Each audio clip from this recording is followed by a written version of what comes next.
Well,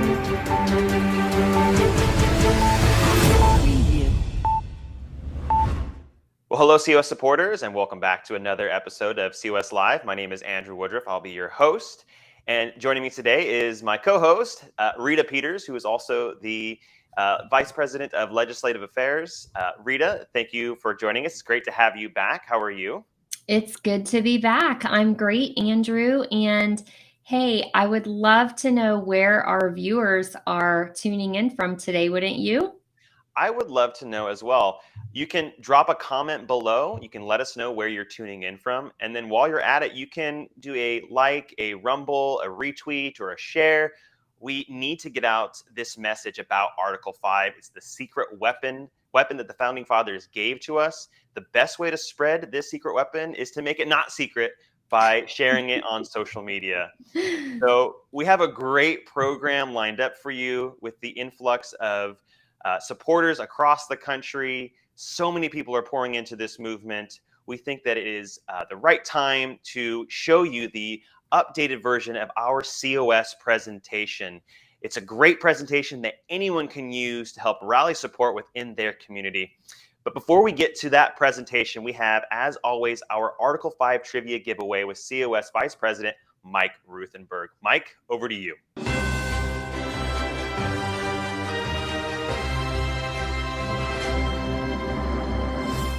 Thank you, Andrew. Thank you, Rita. Well, it's going to be a great show because we get to talk about Convention of States and we get to talk about how we share the Convention of States process project. And you guys will get quite a bit. I know there's a whole lot of you that maybe are pretty new that are just coming in. So let me explain why I'm here.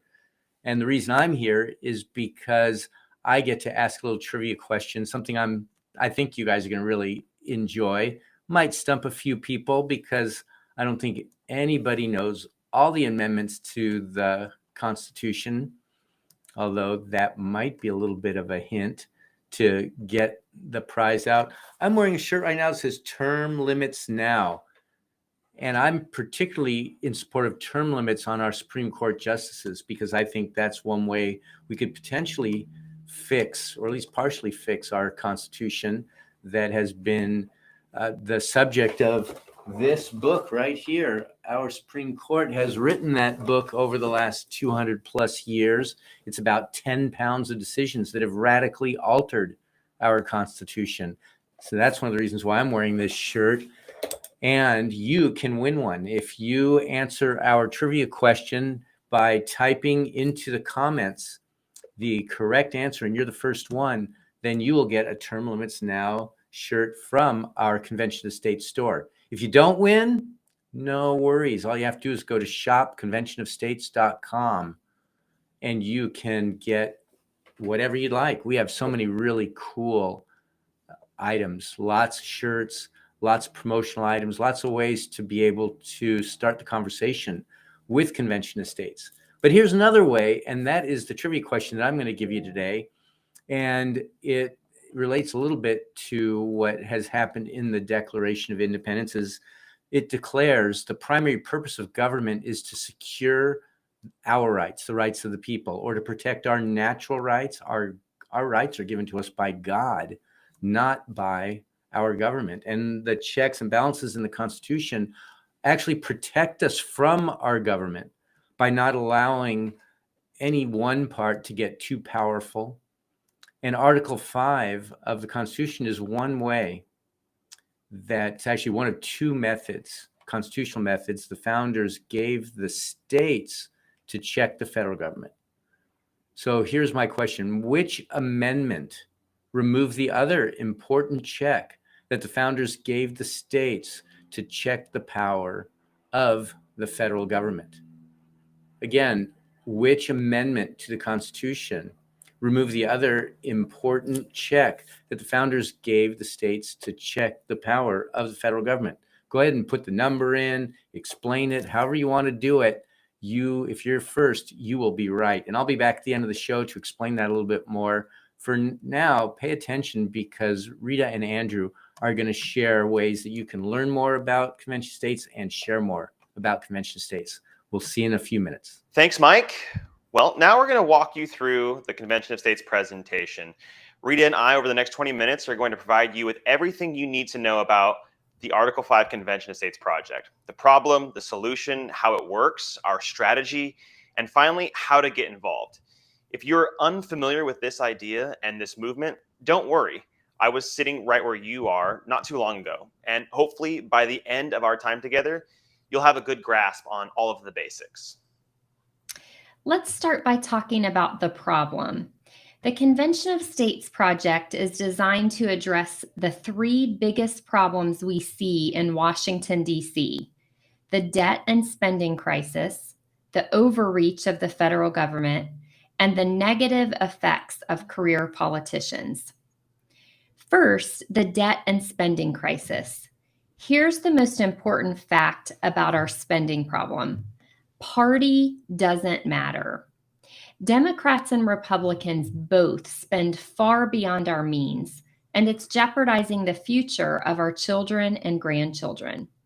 But we'll feel the effects of this irresponsible spending even before our grandchildren are saddled with the national debt. According to expert analysis, the Medicare fund will be depleted by 2026, and Social Security will be gone by 2034. The second problem is government overreach. There are many ways that Washington abuses its power, but one of the most egregious happens every day in federal bureaucracies. Most people don't realize that bureaucrats are not elected, and yet they are responsible for the vast majority of the laws and regulations under which we live. Here's the problem. Article 1 of the Constitution says that all legislative power is vested in Congress. I think this video does a great job illustrating how far we've departed from that idea.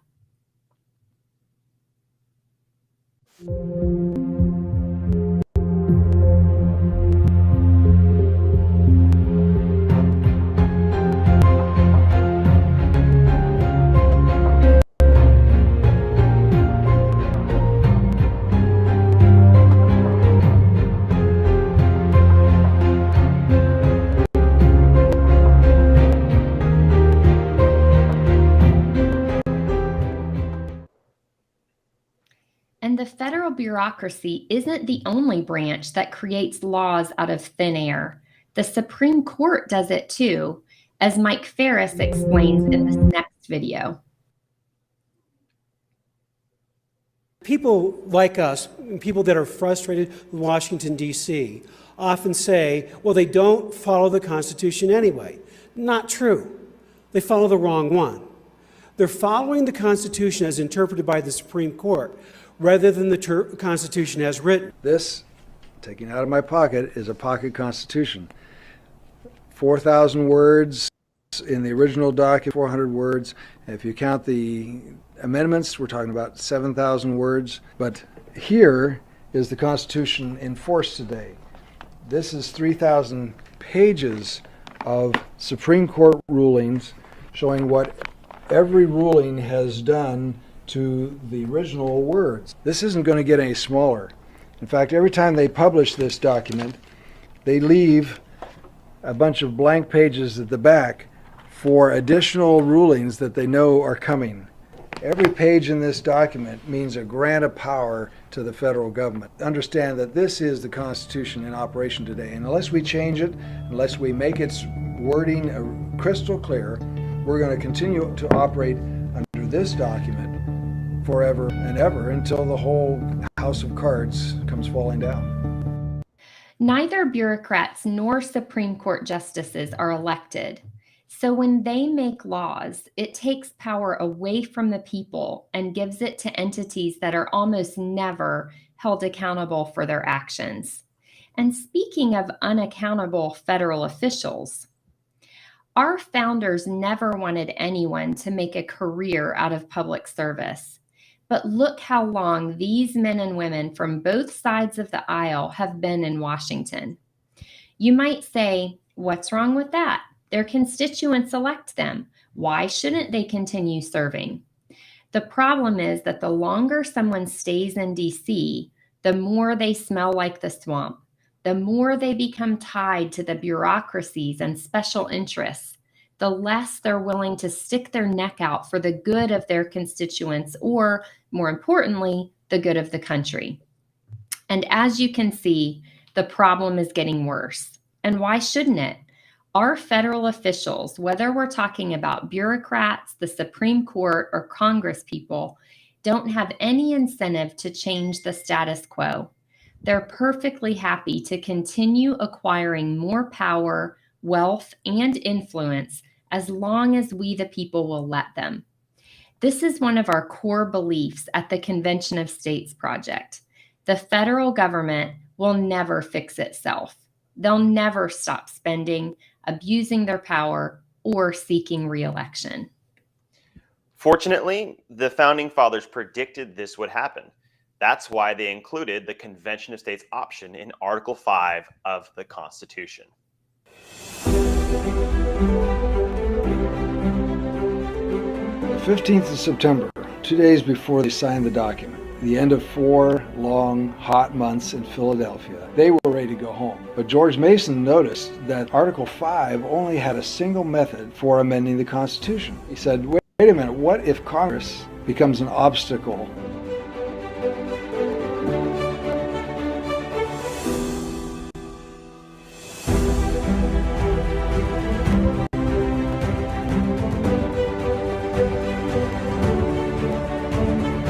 It was given to us by George Mason, who said, look at guys, someday this government's going to abuse its power, and there won't be anything for you ever to ratify if it's counting on Congress to reduce the power of the federal government. So we need to give the states the ability to reduce the power of the federal government.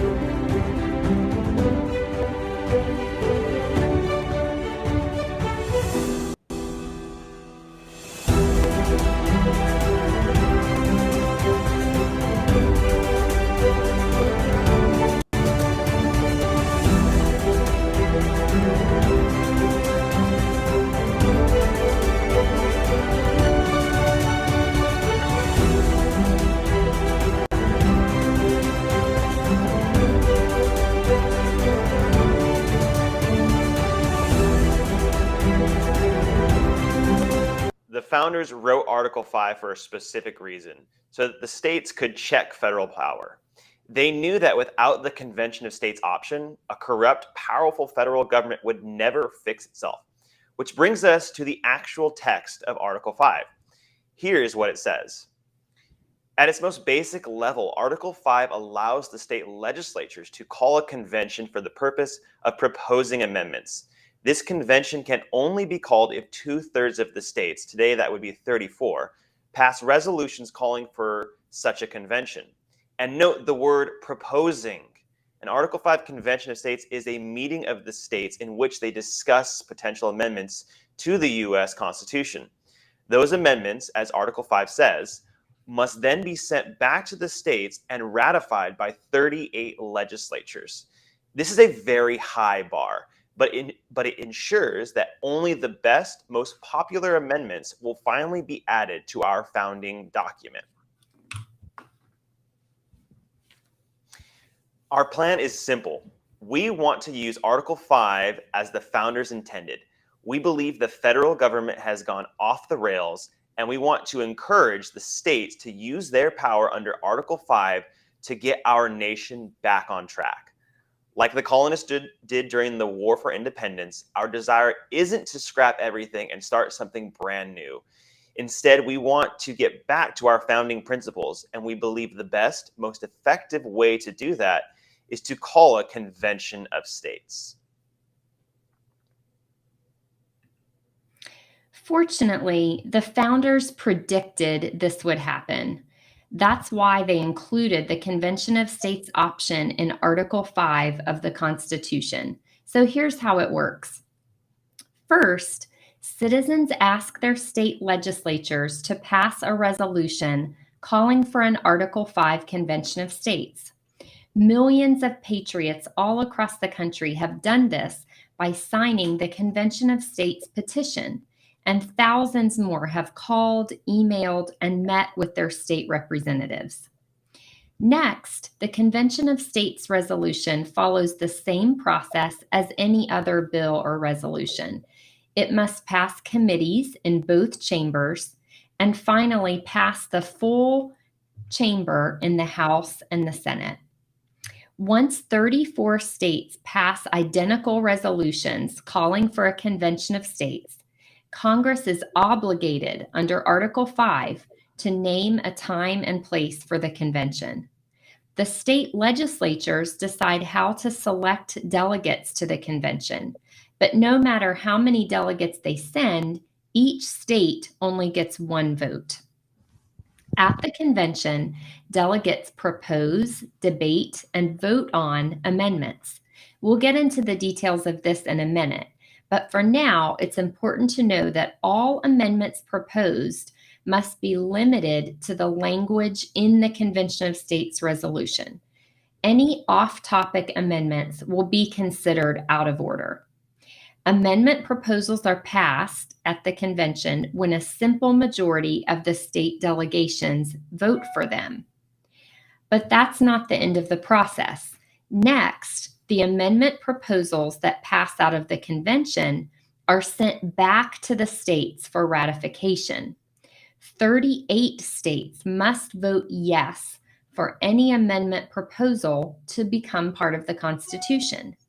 Again, this is a very high bar. It all but ensures that no bad amendments will end up in our founding document. You can think of it like this.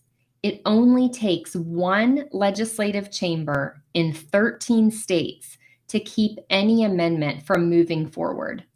I don't know about you, but I can easily think of 13 states that would kill any amendment limiting freedom or drastically restructuring our system of government. Finally, once that entire process is complete, the amendment proposals become part of the Constitution. Our strategy consists of two main arenas, the state legislatures and the grassroots. On the legislative side, we're seeking to pass the Convention of States resolution in at least 34 states. We've already passed it in 19 states, which means we're already half of the way there. Our resolution calls for amendments in three distinct categories that limit the power and jurisdiction of the federal government, impose fiscal restraints on Congress, mandate term limits for federal officials. Remember, like I said before, when the states call for a convention of states under this resolution, they can only propose amendments that fall into one of these three categories. The Convention of States project doesn't endorse any particular amendment. Rather, we want the states to debate and propose specific amendment language under one of these three broad topics. Here's where you come in. Along with lobbying in state legislatures, we're seeking to build the nation's largest grassroots army. And as you can see, we're well on our way. We have volunteer teams with leadership structures in every state, over 3.7 million volunteers and supporters, and local leadership, what we call district captains, in over 1,700 state house districts. Thanks in large part to the grassroots army, the momentum for the Convention of States movement is building all across the country. The green states represent states where we've already passed our resolution. There are 19 so far. We've also conducted polling in several states that have yet to pass our resolution. In those states, over 60% of voters say they would support their state calling for a convention of states. Finally, one of the most exciting aspects of the Article 5 movement is that it enjoys bipartisan support. Over half of Democrats and 75% of Republicans say they would back a convention of states to limit the power and jurisdiction of the federal government. Plus, some of the nation's most prominent thinkers and leaders have taken note of the growing Convention of States movement. So, are you ready to get involved? Here are three of the best ways. We have additional volunteer and leadership positions available, and if you're interested in other opportunities, please don't hesitate to speak with me at the conclusion of this presentation. but these are the 3 ways you can be most helpful to our growing movement. First, you can simply sign the official Convention of States petition at conventionofstates.com. When you sign the petition and provide your full address, that's important, we'll automatically send a copy of the petition to your state legislators. This is a great, easy way to let your representatives know you support the Convention of States resolution in your state legislature. Next, you can volunteer to be a district captain in your local community. Here's a brief video explaining that position. All of us at the Convention of States Project truly believe freedom is worth fighting for. That's why we are executing a strategy that uses the Constitution to restore America. We believe the key to our success is creating and mobilizing a grassroots army at the state level, and the most critical member of this grassroots army is the district captain. We need a district captain in each of the 5,000 state house districts nationwide. As a district captain, you're on the front line in the fight for liberty. You'll be connecting Convention of States supporters in your local area, partnering with your state director to organize local town halls, meetings, and petition drives, and mobilizing local activists to have their voices heard at your state legislature. We will give you all the tools you will need and proudly stand shoulder to shoulder with you as we recruit, train, mobilize, and engage the largest grassroots army in the history of the United States. So be a part of the movement that refuses to let liberty die and stands up for our children and their future. Welcome aboard.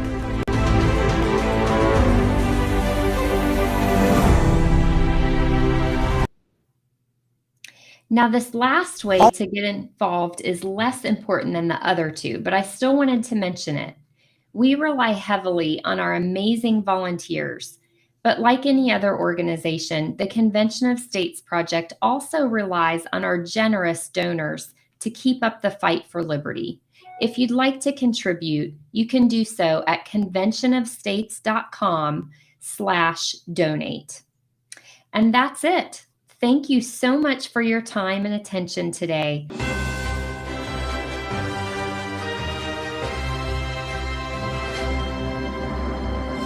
Thanks for a great show, Andrew and Rita. Boy, we are so blessed to have you guys running the show, because to have that great information to be able to pass along with our introduction to Convention of States is a great way to learn about it. And it's a great way to be able to share it with other people, even if you're not completely confident that you can articulate it particularly well. It's nice to be able to show this presentation and also help people to see how important it is for us to be supporting a Convention of States, because the thing, if we want to protect our rights in this nation, we need to get to work. And that's exactly what the Convention of States Project is all about. So now let's get back to our trivia question. If you remember from the beginning, we talked about checks and balances. Of course, all of us who believe in the Declaration of Independence understand that our rights are given to us by God. They're not given to us by our country. Our founding fathers knew that. I mean, not by our government, of course. And our founding fathers knew that because they gave 2 constitutional methods that they gave them to the states that checked the federal government. And the trivia question was, which amendment removed the other important check that the founders gave to the states to check the power of the federal government? And the answer is the 17th Amendment. And the 17th Amendment is important because originally the founders gave the states the ability to appoint U.S. senators, which means the states would appoint the senators. The states could control those senators. And if they didn't do their job, of course, they could be recalled. And we would be able to control what happens in the Congress, because half of, or one of the 2 chambers, of course, is the Senate. But the 17th Amendment led to direct election of our senators, which means now one of the reasons why I'm a big proponent of term limits is because those people have so many people in their districts, the whole state, that is there. It's almost like they own their seats incumbents are very, very difficult to unseat, and the states can't appoint them any longer. And that has increased the power of the federal government. So the 17th Amendment took away the power for our states to be able to keep the federal government in check. Because remember, the government was instituted to protect our rights, not to give us rights. And that's an important consideration. So the answer, the 17th Amendment, be fun to go and learn about the 17th Amendment. Of course, you can just Google it. But for now, hopefully you have a little snippet on that. And if you didn't win the shirt, go to shopconventionofstates.com and pick up a Term Limits Now shirt, or you can pick up any of our shirts. We have a lot of really great ones that should match your personality, your values, and more importantly, start the conversation about Convention of States, which is a ton of fun to do. So that's all I've got today. Back to you, Andrew and Rita. Great show. We'll see you next week. Thanks, Mike. We do this show every week because, like you, we love America.